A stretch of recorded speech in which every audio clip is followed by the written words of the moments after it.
ಗೆಳೆಯರೆ, ಬದುಕು ಅನ್ನುವುದು ನಾವು ನೀವು ಅಂದುಕೊಂಡಷ್ಟು ಸುಲಭವಾಗಿ ನಡೆದು ಬಿಟ್ರೆ ಆ ದೇವರು ಅಂತ ಒಬ್ಬ ಯಾಕೆ ಬೇಕು ಹೇಳಿ. ಇನ್ನು ಸದ್ಯಕ್ಕೆ ನಾನು ಈ ಮಾತನ್ನು ಹೇಳಲು ಕಾರಣ, ಕನ್ನಡದ ಒಂದು ಕಾಲದ ಪ್ರಖ್ಯಾತ ನಟಿ ರೇಖಾ. ಅದು 2001ನೇ ಇಸ್ವಿ ಚಿತ್ರ ಎಂಬ ಸಿನಿಮಾ ಒಂದು ರಿಲೀಸ್ ಆಗಿ ಬ್ಲಾಕ್ ಬಸ್ಟರ್ ಹಿಟ್ ಆಗಿತ್ತು. ಆ ಸಿನಿಮಾದ ಹಾಡುಗಳು, ಆ ಸಿನಿಮಾದಲ್ಲಿ ಬರುವ ಆರ್ಟ್ ಸೀನ್ಗಳು ಆಗಿನ ಕಾಲದ ಹದಿಹರೆಯದ ಯುವಕರಿಗೆ ಹುಚ್ಚು ಹಿಡಿಸಿತ್ತು. ಈ ಸಿನಿಮಾ ನೋಡಿದವರೆಲ್ಲ ಆ ಸಿನಿಮಾದ ಹೀರೋಯಿನ್ ಸೌಂದರ್ಯಕ್ಕೆ ಮನಸೋತಿದ್ರು. ಇಂತಹ ಹಿಟ್ ಸಿನಿಮಾದ ನಾಯಕಿಯೇ ರೇಖಾ. ಇವಳ ಅದೃಷ್ಟಕ್ಕೆ ಇವಳಿಗೆ ಇದರಿಂದೇನೆ ಸುದೀಪ್ ಜೊತೆ ಹುಚ್ಚ ಎಂಬ ಸಿನಿಮಾದಲ್ಲಿ ನಟಿಸುವ ಅವಕಾಶ ಸಿಕ್ಕಿ ಆ ಸಿನಿಮಾ ಕೂಡ ಸೂಪರ್ ಡೂಪರ್ ಹಿಟ್ ಆಗಿದ್ರಿಂದ ಈ ರೇಖಾಗೆ ಕರ್ನಾಟಕದಲ್ಲಿ ಪ್ರತ್ಯೇಕ ಅಭಿಮಾನಿ ವರ್ಗನೆ ಸೃಷ್ಟಿಯಾಗಿತ್ತು. ಇದರಿಂದ ಇವಳು ಸ್ಟಾರ್ ಹೀರೋಯಿನ್ ಆಗಿ ಆಗ್ತಾಳೆ. ಕೋಟ್ಯಾಂತರ ರೂಪಾಯಿ ಸಂಪಾದನೆ ಮಾಡಿ ಸ್ಟಾರ್ ಹೀರೋಗಳು ಇವಳ ಜೊತೆ ನಟಿಸಲು ಕ್ಯೂ ನಿಲ್ತಾರೆ ಅಂತಾನೆ ಎಲ್ಲರೂ ಅಂದ್ಕೊಂಡಿದ್ರು. ಆದ್ರೆ ಆಗಿದ್ದೇ ಬೇರೆ. ರೇಖಾ ಜೀವನ ಹಾಳಾಯ್ತು, ಬಾಳು ಗೋಳಾಯ್ತು. ಇವತ್ತಿನ ವಿಡಿಯೋದಲ್ಲಿ 70 ವರ್ಷದ ಮುದುಕ ರಾಮೋಜಿರಾವ್ ರೇಖಾ ನೀನೇ ನನಗೆ ಬೇಕು ಕಣೆ ಅಂತ ರೇಖಾ ಹಿಂದೆ ಬೀಳಲು ಕಾರಣ ಏನು, ಗೋಲ್ಡನ್ ಸ್ಟಾರ್ ಗಣೇಶ್ ಮತ್ತು ರೇಖಾ ಸಂಬಂಧ ಮುರಿದು ಬಿದ್ದಿದ್ದರ ಹಿಂದಿನ ರಹಸ್ಯವೇನು, ತೆಲುಗಿನ ಪ್ರಖ್ಯಾತ ನಿರ್ದೇಶಕ ಶೀನು ವೈಟ್ಲ ರೇಖಾನ ಮನಸ್ಸಿಗೆ ಬಂದಂತೆ ಬಳಸಿಕೊಂಡು ಮೋಸ ಮಾಡಿದ್ದಾದ್ರು ಯಾಕೆ, ತೆಲುಗಿನಲ್ಲಿ ರೇಖಾ ಅಭಿನಯಿಸಿದ್ದ ಯಾವ ಸಿನಿಮಾನ ನೋಡಿ ಜನ ಎಲ್ಲ ಬ್ಲೂ ಫಿಲಂಗಿಂತ ಈ ಸಿನಿಮಾ ಅಶ್ಲೀಲವಾಗಿದೆ ಅಂತ ಬಾಯಿಗೆ ಬಂದ ಹಾಗೆ ರೇಖಾಗೆ ಬೈದಿದ್ರು. ರೇಖಾ ಆ ದಿನ ನಡೆದ ಆಕ್ಸಿಡೆಂಟ್ ನಲ್ಲಿ ನಿಜವಾಗ್ಲೂ ಸತ್ತೋದ್ಲ. ಕನ್ನಡ ಸಿನಿಮಾಗಳಲ್ಲಿ ನಾನು ಇನ್ನು ಮುಂದೆ ಯಾವುದೇ ಕಾರಣಕ್ಕೂ ಆಕ್ಟ್ ಮಾಡಲ್ಲ ಅಂತ ರೇಖಾ ಹೇಳಿದ್ದಾದ್ರು ಯಾಕೆ ಎಂಬ ಎಲ್ಲ ಕುತೂಹಲಭರಿತ ರಹಸ್ಯದಾಯಕ ಮಾಹಿತಿಗಳನ್ನ ಇವತ್ತಿನ ವಿಡಿಯೋದಲ್ಲಿ ನೋಡೋಣ. ಇವತ್ತಿನ ವಿಡಿಯೋನ ಆರಂಭಿಸುವ ಮುಂಚೆ ದಯವಿಟ್ಟು ಚಾನಲ್ ಅನ್ನ ಸಬ್ಸ್ಕ್ರೈಬ್ ಮಾಡ್ಕೊಳ್ಳಿ ಮತ್ತು ವಿಡಿಯೋನ ಲೈಕ್ ಮಾಡಿ. ಅಕ್ಷರ ಅಲಿಯಾಸ್ ರೇಖಾ ವೇದವ್ಯಾಸ್ ಹುಟ್ಟಿದ್ದು 1985ನೇ ಇಸ್ವಿ ಜನವರಿ 24ನೇ ತಾರೀಕು ಕರ್ನಾಟಕದ ಉಡುಪಿಯ ಒಂದು ಮಿಡಲ್ ಕ್ಲಾಸ್ ಫ್ಯಾಮಿಲಿಯಲ್ಲಿ.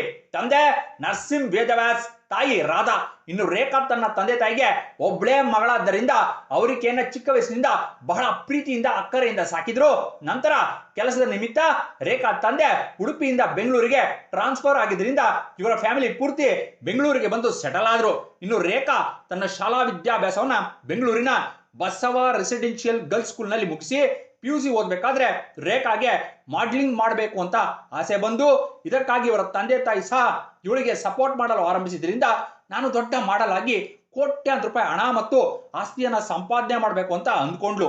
ಇನ್ನು ಇದೇ ಸಂದರ್ಭದಲ್ಲಿ ಅನಾರೋಗ್ಯದಿಂದ ರೇಖಾ ತಂದೆ ಸತ್ತು ಹೋಗಿದ್ರಿಂದ ಮನೆ ಬಾಧ್ಯತೆ ಪೂರ್ತಿ ಇವರ ತಾಯಿ ಮೇಲೇನೆ ಬಿತ್ತು. ಇದರಿಂದ ರೇಖಾ ತಾಯಿ ಮಗಳು PUC ಓದಿದ ನಂತರ ಇವಳ ಓದಿಗೆ ಫುಲ್ ಸ್ಟಾಪ್ ಹಾಕಿಸಿ ಮಾಡ್ಲಿಂಗ್ ಮತ್ತು ಆಕ್ಟಿಂಗ್ ನ ಇವಳ ಕೈಲಿ ಟ್ರೈ ಮಾಡಿಸ್ಬೇಕು ಅಂತ ಅಂದ್ಕೊಂಡ್ರು. ಈ ರೀತಿಯಲ್ಲಿ ಟ್ರೈ ಮಾಡಬೇಕಾದ್ರೆ ಒಂದು ಜ್ಯುವೆಲರಿ ಪ್ರಿಂಟ್ ಆಡ್ ನಲ್ಲಿ ರೇಖಾಗೆ ಆಕ್ಟ್ ಮಾಡುವ ಚಾನ್ಸ್ ಸಿಕ್ಕಿ ಇವಳ ಫೋಟೋಗಳನ್ನ ಜ್ಯುವೆಲರಿ ಶಾಪ್ ಅವರು ಎಲ್ಲಾ ಕಡೆ ಪಬ್ಲಿಷ್ ಮಾಡಿದ್ರಿಂದ ಈಕೆಗೆ ಒಳ್ಳೆ ಪಬ್ಲಿಸಿಟಿ ಅನ್ನೋದು ಸಿಕ್ಕಿ ಈಕೆ ಕೂಡ ಒಬ್ಳು ಮಾಡಲ್ ಅಂತ ಒಂದಿಷ್ಟರ ಮಟ್ಟಿಗೆ ಹೆಸರು ಮಾಡಿದ್ಲು. ಇನ್ನಿದೇ ಸಂದರ್ಭದಲ್ಲಿ ಲೇಡೀಸ್ ಮ್ಯಾನ್ ಆದ ಕನ್ನಡದ ಆಕ್ಷನ್ ಫಿಲ್ಮ್ಗಳ ಡೈರೆಕ್ಟರ್ ಓಂ ಪ್ರಕಾಶ್ ರಾವ್ ಅವರು ತಾನು ತೆಗೆಯುತ್ತಿದ್ದ AK-47 ಎಂಬ ಸಿನಿಮಾಗೆ ಒಬ್ಬಳು ಸುಂದರವಾದ ಹೀರೋಯಿನ್ ಬೇಕು ಅಂತ ಹೀರೋಯಿನ್ಗಾಗಿ ಆಡಿಷನ್ ನಡೆಸಿದಾಗ ಈ ವಿಷಯ ತಿಳಿದುಕೊಂಡ ರೇಖಾ ತಾಯಿ ತನ್ನ ಮಗಳನ್ನ ಕರೆದುಕೊಂಡು ಆಡಿಷನ್ಗೆ ಹೋದ್ರು.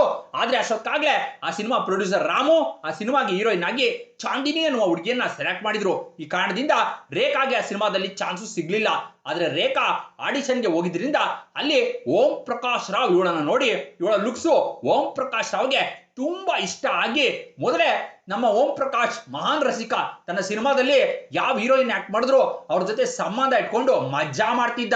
ಇದರಿಂದ ಇವರಿಬ್ರು ಆಗಾಗ ಭೇಟಿಯಾಗುತ್ತಾ ಕ್ಲೋಸ್ ಆಗಿದ್ದುದರಿಂದ ಆ ಸಮಯದಲ್ಲಿ ತಮಿಳಿನಲ್ಲಿ ಬಂದಿದ್ದ ವಿಕ್ರಮ್ ಅಭಿನಯದ ಸೇತು ಸಿನಿಮಾನ ಕನ್ನಡದಲ್ಲಿ ಸುದೀಪ್ ಜೊತೆ ಹುಚ್ಚ ಅಂತ ಹೆಸರನ್ನಿಟ್ಟು ರಿಮೇಕ್ ಮಾಡಬೇಕು ಅಂತ ಪ್ಲಾನ್ ಮಾಡಿ ನಂತರ ಈ ಸಿನಿಮಾದಲ್ಲಿ ರೇಖಾನೇ ಹೀರೋಯಿನ್ ಆಗಿ ಫಿಕ್ಸ್ ಮಾಡಿದ್ರು.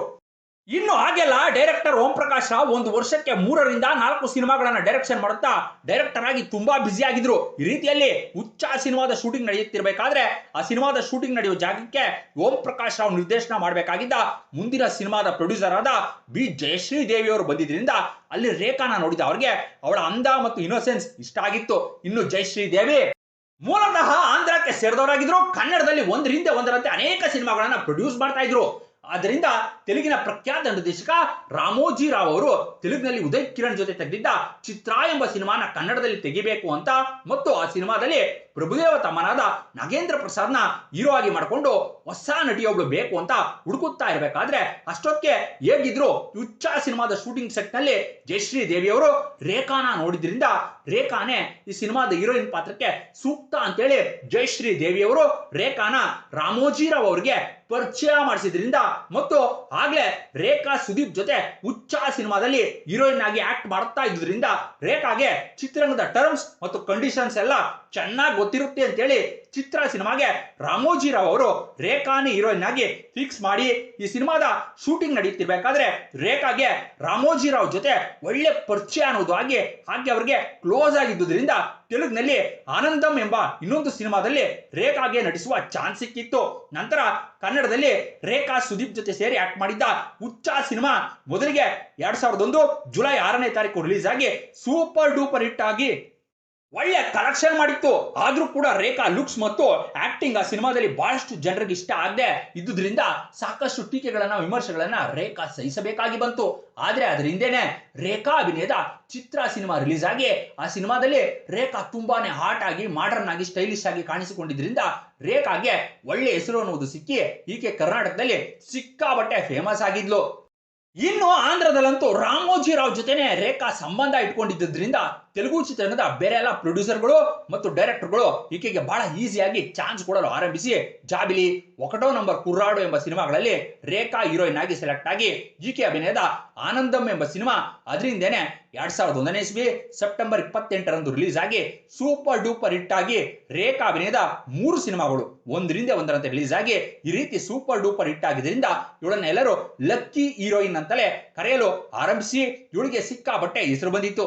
ಇದೇ ಸಂದರ್ಭದಲ್ಲಿ ಈಕೆ ಅಭಿನಯದ ಜಾಬಿಲಿ ಸಿನಿಮಾ ಅಟ್ಟರ್ ಫ್ಲಾಪ್ ಆದ್ರೂ ಕೂಡ ಈಕೆ ಜೂನಿಯರ್ NTR ಅಣ್ಣನಾದ ತಾರಕ ರತ್ನನ ಜೊತೆ ನಟಿಸಿದ್ದಂತಹ ఒకటో ನಂಬರ್ ಕುರ್ರಾಡು ಸಿನಿಮಾ ರಿಲೀಸ್ ಆಗಿ ಸೂಪರ್ ಡೂಪರ್ ಹಿಟ್ ಆಗಿದ್ರಿಂದ ರೇಖಾಗೆ ಸಿನಿಮಾಗಳಲ್ಲಿ ಚಾನ್ಸ್ಗಳು ಹುಡುಕಿಕೊಂಡು ಬಂದವು. ಆದ್ರೆ ಇವಳು ಆ ರೀತಿ ಬಂದ ಸಿನಿಮಾಗಳಲ್ಲಿ ತಾನು ನಟಿಸುವಂತಹ ಪಾತ್ರಕ್ಕೆ ಎಷ್ಟು ಪ್ರಾಮುಖ್ಯತೆ ಇದೆ, ಸಿನಿಮಾದ ಕಥೆ ಏನು ಅಂತ ಕೇಳದೆ ಯಾರು ಜಾಸ್ತಿ ದುಡ್ಡು ಕೊಡ್ತಾರೋ ಅವರ ಸಿನಿಮಾಗಳಲ್ಲಿ ನಟಿಸಲು ಆರಂಭಿಸಿದ್ಲು. ಇದು ಹೀಗೆ ಇದ್ರೆ ತೆಲುಗು ಚಿತ್ರರಂಗದಲ್ಲಿ ಇವಳಿಗೆ ಬಂದಿದ್ದ ಕ್ರೇಜ್ ಇಂದ ಹಿಂದಿಯಲ್ಲಿ ರೇಖಾಗೆ ರಾಜ್ ಬಬ್ಬರ್ ಮಗನಾದ ಆರ್ಯ ಬಬ್ಬರ್ ಜೊತೆ ಮುದ್ದಾ ಎಂಬ ಸಿನಿಮಾದಲ್ಲಿ ಹೀರೋಯಿನ್ ಆಗಿ ಆಕ್ಟ್ ಮಾಡುವ ಅವಕಾಶ ಸಿಕ್ಕಿ ಆ ಸಿನಿಮಾದಲ್ಲಿ ಆಕ್ಟ್ ಮಾಡ್ಬೇಕಾದ್ರೆ ಈಕೆ ಆ ಸಿನಿಮಾದ ಹೀರೋ ಆರ್ಯ ಬಬ್ಬರ್ ಜೊತೆ ಕ್ಲೋಸ್ ಆಗಿ ಅವನಿಗೆ ಹತ್ರ ಆಗಿ ಆತನ ಜೊತೆ ಡೇಟ್ ಮಾಡಲು ಆರಂಭಿಸಿ ಪಬ್ಬು, ಪಾರ್ಟಿ, ಕ್ಲಬ್ಬು ಅಂತ ಸುತ್ತಾಡುತ್ತಾ ಡ್ರಿಂಕ್ಸು ಅಭ್ಯಾಸ ಆಗಿ ನಂತರ ಇವರಿಬ್ಬರ ವಿಷಯ ಮೀಡಿಯಾದವರು ಗೊತ್ತಾಗಿ ಅದು ದೊಡ್ಡ ನ್ಯೂಸ್ ಆದ್ರೂ ಇವರಿಬ್ರು ಅದರ ಬಗ್ಗೆ ತಲೆಯನ್ನೇ ಕೆಡಿಸ್ಕೊಳ್ಳದೆ ಮಜಾ ಮಾಡ್ತಿದ್ರು. ಇನ್ನು ರೇಖಾಗೆ ಅದ್ಯಾವಾಗ ಈ ರೀತಿ ಹಿಂದಿ ಸಿನಿಮಾದಲ್ಲಿ ನಟಿಸುವ ಅವಕಾಶ ಸಿಕ್ಕಿತ್ತೋ ಆಗಿನಿಂದ ಇವಳಿಗೆ ತುಂಬಾನೇ ಆಟಿಟ್ಯೂಡ್ ಜಾಸ್ತಿ ಆಗಿ ದುರಾಂಕಾರದಿಂದ ತೆಲುಗು ಮತ್ತು ಕನ್ನಡ ಭಾಷೆಯ ಸಿನಿಮಾಗಳಲ್ಲಿ ಆಕ್ಟ್ ಮಾಡುವುದನ್ನೇ ನಿಲ್ಲಿಸಿ ಕನ್ನಡ ಮತ್ತು ತೆಲುಗು ಭಾಷೆಯ ಸಿನಿಮಾಗಳು ಅಂದ್ರೆ ಬಹಳ ಕೀಳಾಗಿ ನೋಡಲು ಆರಂಭಿಸಿದ್ಲು. ಇದೇ ಸಂದರ್ಭದಲ್ಲಿ ತೆಲುಗಿನ ಪ್ರಖ್ಯಾತ ನಿರ್ದೇಶಕ ಶೀನು ವೈಟ್ಲಾ ತನ್ನ ಮುಂದಿನ ಸಿನಿಮಾಗೆ ರೇಖಾನ ಕೇಳಿದಾಗ ಆಕೆ ರಿಜೆಕ್ಟ್ ಮಾಡಿದ್ಲು. ಇನ್ನೊಂದು ಕಡೆ ರಾಮೋಜಿರಾವ್ ಅವರು ತೆಲುಗಿನಲ್ಲಿ ಸೂಪರ್ ಡೂಪರ್ ಹಿಟ್ ಆದ ಆನಂದಂ ಎಂಬ ಸಿನಿಮಾನ ತಮಿಳಿನಲ್ಲಿ ಮಾಡೋಣ ಅಂತ ರೇಖಾನ ಕೇಳಿದಾಗ ಇವಳು ಆ ಸಿನಿಮಾದಲ್ಲಿ ನಟಿಸಲು ಆಸಕ್ತಿ ತೋರಿಸ್ದೆ, ನಾನು ಹಿಂದಿ ಸಿನಿಮಾ ಹೀರೋಯಿನ್ ಅಂತ ನೆಗ್ಲೆಕ್ಟ್ ಮಾಡಿದ್ರಿಂದ ಆಗಿನಿಂದ ರಾಮೋಜಿರಾವ್ ಅವರು ರೇಖಾಗೆ ಸಪೋರ್ಟ್ ಮಾಡುವುದನ್ನೇ ನಿಲ್ಲಿಸಿಬಿಟ್ರು. ಇನ್ನು ಇದು ಹೀಗೆ ಇದ್ರೆ ರೇಖಾ ಆಕ್ಟ್ ಮಾಡಿದ ಮೊದಲ ಹಿಂದಿ ಸಿನಿಮಾ ಅಟ್ಟರ್ ಫ್ಲಾಪ್ ಆಗಿದ್ರಿಂದ ಈ ಸಿನಿಮಾ ನಂತರ ರೇಖಾಗೆ ಎಷ್ಟೇ ಟ್ರೈ ಮಾಡಿದ್ರು ಹಿಂದಿ ಸಿನಿಮಾಗಳಲ್ಲಿ ಚಾನ್ಸೇ ಸಿಕ್ಲಿಲ್ಲ. ಈ ಕಾರಣದಿಂದ ಬೇರೆ ದಾರಿನೇ ಇಲ್ಲದೆ ಇವಳು ತೆಲುಗು ಚಿತ್ರಗಳಲ್ಲಿ ಟ್ರೈ ಮಾಡಬೇಕು ಅಂತ ಅಂದ್ಕೊಂಡ್ಲು. ಆದ್ರೆ ಒಂದು ಕಡೆ ರಾಮೋಜಿರಾವ್ ಮತ್ತು ಇನ್ನೊಂದು ಕಡೆ ಶೀನು ವೈಟ್ಲನ ಜೊತೆ ಇವಳಿಗೆ ಮನಸ್ತಾಪ ಆಗಿದ್ರಿಂದ ಅವರು ಇವಳಿಗೆ ಸಪೋರ್ಟೇ ಮಾಡಲಿಲ್ಲ. ಆದ್ರೂ ಕೂಡ ರೇಖಾ ಪರವಾಗಿಲ್ಲ ಅಂತೇಳಿ ತೆಲುಗು ನಟ ರವಿತೇಜನ ಜೊತೆ ಸೇರಿ ಡೊಂಗೋಡು, ಪುನ್ನಗೈ ಪೂವೆ ಎಂಬ ತಮಿಳು ಸಿನಿಮಾಗಳಲ್ಲಿ ಸೆಕೆಂಡ್ ಹೀರೋಯಿನ್ ಆಗಿ ಆಕ್ಟ್ ಮಾಡಿದಾಗ ಆ ಸಿನಿಮಾಗಳಲ್ಲಿನ ಪಾತ್ರಕ್ಕೆ ಇವಳಿಗೆ ಅಷ್ಟಾಗಿ ಹೆಸರು ಅನ್ನೋದು ಸಿಕ್ಲಿಲ್ಲ.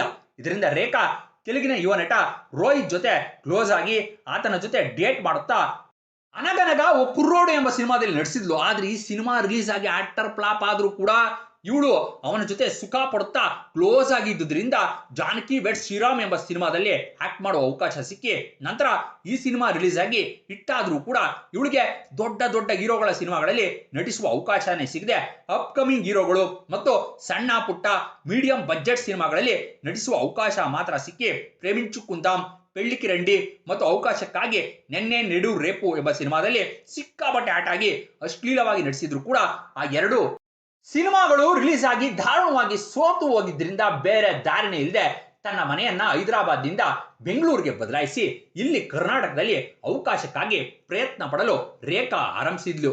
ಇನ್ನಿದೇ ಮಧ್ಯದಲ್ಲಿ ರೇಖಾ ಕನ್ನಡದಲ್ಲಿ ಇಂದ್ರಜಿತ್ ಲಂಕೇಶ್ ಅವರ ಮೊನಾಲಿಸಾ ಎಂಬ ಸಿನಿಮಾದಲ್ಲಿ ಐಟಮ್ ಡ್ಯಾನ್ಸರ್ ಆಗಿ ನಡೆಸಿದ್ದರಿಂದ ರೇಖಾ ಸಿನಿಮಾ ಕೆರಿಯರ್ ಇನ್ನು ಮುಗ್ದೇ ಹೋಯ್ತು ಅಂತ ಎಲ್ಲರೂ ಅಂದ್ಕೊಂಡಿದ್ರು. ಆದ್ರೆ ಇದೇ ಸಮಯದಲ್ಲಿ ಕಾಮಿಡಿ ಶೋಗಳಲ್ಲಿ ಆಂಕರ್ ಆಗಿದ್ದುಕೊಂಡು ಜನರಿಂದ ಸಿಕ್ಕಾಬಟ್ಟೆ ಹೆಸರು ಮತ್ತು ಖ್ಯಾತಿಯನ್ನ ಗಳಿಸಿದ್ದಂತಹ ಕಾಮಿಡಿ ಟೈಮ್ ಗಣೇಶ್ನ ನೋಡಿ ನಿರ್ದೇಶಕ MD ಶ್ರೀಧರ್ ಇವನ್ನ ಹಾಕೊಂಡು ಸಿನಿಮಾ ತೆಗೆದ್ರೆ ಅದು ಸೂಪರ್ ಡೂಪರ್ ಹಿಟ್ ಆಗುತ್ತೆ ಅಂತೇಳಿ ಮಲಯಾಳಂನಲ್ಲಿ ಬಂದು ಸೂಪರ್ ಡೂಪರ್ ಹಿಟ್ ಆಗಿದ್ದಂತ ಪುಲಿಂ ಕಲ್ಯಾಣಂ ಎಂಬ ಸಿನಿಮಾನ ಕನ್ನಡಕ್ಕೆ ರೀಮೇಕ್ ಮಾಡಬೇಕು ಅಂತ ಹೇಳಿ ಗಣೇಶ್ನ ಹೀರೋ ಆಗಿ ಮಾಡ್ಕೊಂಡು ಹೀರೋಯಿನ್ಗಾಗಿ ರಮ್ಯಾ ರಕ್ಷಿತಾ ಅಂತ ಆ ಕಾಲದ ದೊಡ್ಡ ಹೀರೋಯಿನ್ಗಳನ್ನ ಕೇಳಿದಾಗ ಅವರು ಗಣೇಶ್ ಜೊತೆ ಆಕ್ಟ್ ಮಾಡಲು ಒಪ್ಪದೇ ಇದ್ದುದರಿಂದ ಆಗ ಆ ಸಿನಿಮಾದಲ್ಲಿ ಚಾನ್ಸೇ ಸಿಗದೆ ಸಿನಿಮಾಗಳಲ್ಲಿ ಅವಕಾಶಕ್ಕಾಗಿ ಪರದಾಡುತ್ತಿದ್ದಂತಹ ರೇಖಾನ ಕೇಳಿದಾಗ ತಾನು ಆಕ್ಟ್ ಮಾಡಿದ ಮೊದಲ ಚಿತ್ರ ಸಿನಿಮಾದಲ್ಲಿ ಒಂದು ಚಿಕ್ಕ ಪಾತ್ರದಲ್ಲಿ ಆಕ್ಟ್ ಮಾಡಿದ ಗಣೇಶ್ ಜೊತೆ ಹೀರೋಯಿನ್ ಆಗಿ ಬೇರೆ ದಾರಿ ಇಲ್ಲದೆ ಆಕ್ಟ್ ಮಾಡಲು ಒಪ್ಪಿಕೊಂಡು ಇನ್ನು ನಂತರ ಶೂಟಿಂಗ್ ಸಮಯದಲ್ಲಿ ಗಣೇಶ್ ಜೊತೆ ರೇಖಾಗೆ ಒಳ್ಳೆ ಪರಿಚಯ ಆಗಿ ಅದು ಸ್ನೇಹವಾಗಿ ಬದಲಾಗಿತ್ತು. ಇನ್ನು ಈ ಸಿನಿಮಾದ ಶೂಟಿಂಗ್ ನಡೆಯುತ್ತಿರಬೇಕಾದ್ರೆ ಗಣೇಶ್ಗೆ ಮುಂಗಾರು ಮಳೆ ಎಂಬ ಇನ್ನೊಂದು ಸಿನಿಮಾದಲ್ಲಿ ನಟಿಸಲು ಅವಕಾಶ ಸಿಕ್ಕಿತ್ತು. ಇದು ಹೀಗೆ ಇದ್ರೆ ಗಣೇಶ್ ಮತ್ತು ರೇಖಾ ಜೊತೆಯಾಗಿ ನಡೆಸಿದ ಗಣೇಶ್ನ ಮೊದಲ ಸಿನಿಮಾ ಚೆಲ್ಲಾಟ 2006ನೇ ಇಸ್ವಿಯಲ್ಲಿ ರಿಲೀಸ್ ಆಗಿ ಸೂಪರ್ ಡೂಪರ್ ಹಿಟ್ ಆಗಿ ಅದರ ಹಿಂದೆನೆ ರಿಲೀಸ್ ಆದ ಗಣೇಶ್ ಅಭಿನಯದ ಕೇವಲ 75 ಲಕ್ಷದಲ್ಲಿ ತಯಾರಾದ ಮುಂಗಾರು ಮಳೆ ಸಿನಿಮಾ 75 ಕೋಟಿ ರೂಪಾಯಿಯನ್ನ ಕಲೆಕ್ಟ್ ಮಾಡಿ ಇಡೀ ಕನ್ನಡ ಚಿತ್ರರಂಗದಲ್ಲಿ ಹಿಂದೆಂದೂ ಕಾಣದಂತ ದಾಖಲೆಯನ್ನ ನಿರ್ಮಿಸಿತ್ತು. ಇದರಿಂದ comedy time Ganesh golden star ಆಗಿ ಬದಲಾಗಿ ಗಣೇಶ್ಗೆ ಒಂದರಿಂದ ಒಂದರಂತೆ ಹೊಸ ಹೊಸ ಸಿನಿಮಾಗಳಲ್ಲಿ ನಟಿಸುವ ಅವಕಾಶಗಳು ಹುಡುಕಿಕೊಂಡು ಬಂದಿದ್ರಿಂದ ಮತ್ತೆ ರೇಖಾ ಗಣೇಶ್ ಜೊತೆ ಸೇರಿ ಹುಡುಗಾಟ ಎಂಬ ಸಿನಿಮಾದಲ್ಲಿ ಆಕ್ಟ್ ಮಾಡಿದ್ರು. ಇನ್ನು ಈ ಸಿನಿಮಾ ಕೂಡ ರಿಲೀಸ್ ಆಗಿ ತಕ್ಕ ಮಟ್ಟಿನ ಯಶಸ್ಸನ್ನ ಕಂಡಿತ್ತು. ಇನ್ನು ಹೀಗೆ ಒಂದರಿಂದ ಒಂದರಂತೆ ರೇಖಾ ಗಣೇಶ್ ಜೊತೆ ನಟಿಸುತ್ತಾ ಇದ್ದುದರಿಂದ ಇವರಿಬ್ಬರ ಸಂಬಂಧದ ಬಗ್ಗೆ ಎಲ್ಲಾ ಕಡೆ ಚರ್ಚೆಯಾಗಿ ಇವರಿಬ್ಬರು ಸದ್ಯದಲ್ಲೇ ಮದುವೆ ಆಗ್ತಾರೆ ಅಂತ ಮೀಡಿಯಾಗಳಲ್ಲಿ ಮ್ಯಾಗಝಿನ್ಗಳಲ್ಲಿ ಎಲ್ಲ ಕಡೆ ನ್ಯೂಸ್ ವೈರಲ್ ಆಗಿದ್ರಿಂದ ಅದೇ ಸಮಯದಲ್ಲಿ ಗಣೇಶ್ ಜೊತೆ ಡೇಟ್ ಮಾಡುತ್ತಿದ್ದ ಅದಾಗಲೇ ಮದುವೆ ಆಗಿ ಗಂಡನಿಂದ ಡೈವರ್ಸ್ ಆಗಿದ್ದ ಬಿಸ್ನೆಸ್ ಮ್ಯಾನ್ ಮಗಳಾದ ಶಿಲ್ಪಾಗೆ ಬೇಜಾರಾಗಿ ಗಣೇಶ್ ಆಗ ಹೀರೋ ಆಗಿ ಸಿಕ್ಕಾಪಟ್ಟೆ ಯಶಸ್ಸನ್ನ ಕಾಣುತ್ತಾ ಸಕ್ಸಸ್ ಟ್ರ್ಯಾಕ್ ನಲ್ಲಿ ಇದ್ದುದರಿಂದ ಇವನ್ನ ಬೇರೆ ಯಾರಿಗೂ ಬಿಟ್ಟು ಕೊಡಬಾರದು ಅಂತ ಡಿಸೈಡ್ ಆಗಿ ಇನ್ನೆಲ್ಲಿ ಈ ಗಣೇಶ್ ನನ್ನ ಬಿಟ್ಟು ಹೋಗ್ಬಿಡ್ತಾನೋ ಅಂತೇಳಿ ಬಹಳ ಅರ್ಜೆಂಟ್ ಆಗಿ ಈ ಗಣೇಶ್ ಜೊತೆ ರಾತ್ರಿ ಮದುವೆ ಆದ್ಲು. ಇನ್ನು ಈ ರೀತಿ ಗಣೇಶ್ ಶಿಲ್ಪಾನ ಮದುವೆ ಆಗಿದ್ರಿಂದ ರೇಖಾ ಗಣೇಶ್ ಸಂಬಂಧಕ್ಕೆ ಫುಲ್ ಸ್ಟಾಪ್ ಬಿತ್ತು.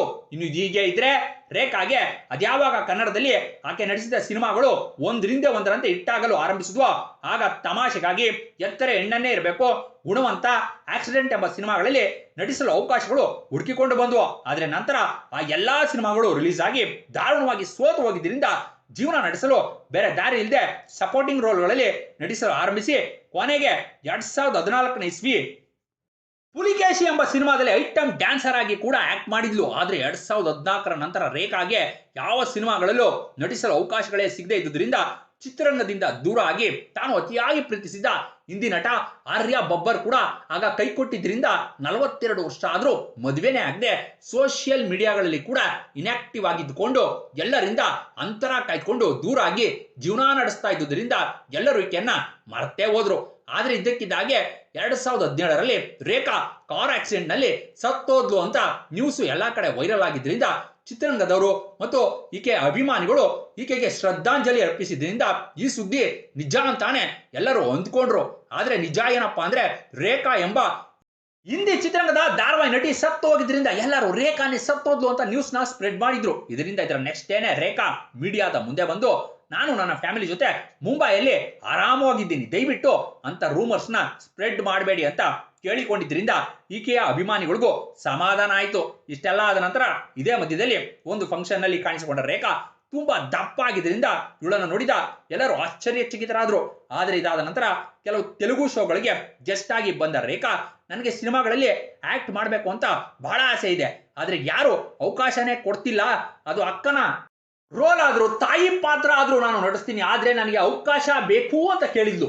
ಇನ್ನೀ ಶೋಗಳಲ್ಲಿ ರೇಖಾ ತುಂಬಾ ಸಣ್ಣಗೆ ಕಾಣಿಸಿದ್ರಿಂದ ಎಲ್ಲರೂ ದಿಗ್ಭ್ರಾಂತರಾಗಿ ಇವಳಿಗೆ ಯಾವ್ದಾದ್ರು ಕಾಯಿಲೆ ಬಂದಿದ್ಯಾ ಅಂತ ಸಂಶಯ ಪಟ್ಟಿದ್ರು. ಆದ್ರೆ ನಿಜ ಹೇಳ್ಬೇಕು ಅಂದ್ರೆ ರೇಖಾ ತನ್ನ ಹೊಸ ಇನ್ನಿಂಗ್ಸ್ ಆರಂಭಿಸಲು ಲೈಪೋಸಕ್ಷನ್ ಸರ್ಜರಿ ಮಾಡಿಸಿ ಈ ರೀತಿ ಸಣ್ಣ ಆಗಿದ್ಲು ಅಂತಾನೆ ಹೇಳ್ಬೋದು. ಅವಕಾಶಗಳು ಬಂದಾಗ ದುರಹಂಕಾರದಿಂದ ವರ್ತಿಸಿ ಅವುಗಳನ್ನು ಕಳೆದುಕೊಂಡ ರೇಖಾ ಈಗ ಸಿನಿಮಾದಲ್ಲಿ ನಡೆಸಲು ಯಾರಾದರೂ ಒಂದು ಅವಕಾಶ ಕೊಡಿ ಅಂತ ಪರದಾಡ್ತಿರುವುದು ಆಕೆ ಮಾಡಿಕೊಂಡ ಎಡವಟ್ಟಿನ ಪ್ರತಿಫಲ ಅಂತ ಹೇಳ್ಬೋದು. ಇನ್ನು ಇಂತಹ ರೇಖಾ ಬಗ್ಗೆ ನಿಮ್ಮ ಅಭಿಪ್ರಾಯಗಳನ್ನ ಕಮೆಂಟ್ ರೂಪದಲ್ಲಿ ತಿಳಿಸಿ ಅಂತ ಹೇಳುತ್ತಾ ದಯವಿಟ್ಟು ಚಾನಲ್ ಅನ್ನ ಸಬ್ಸ್ಕ್ರೈಬ್ ಮಾಡ್ಕೊಳ್ಳಿ ಮತ್ತು ವಿಡಿಯೋನ ಲೈಕ್ ಮಾಡಿ. ಧನ್ಯವಾದಗಳು.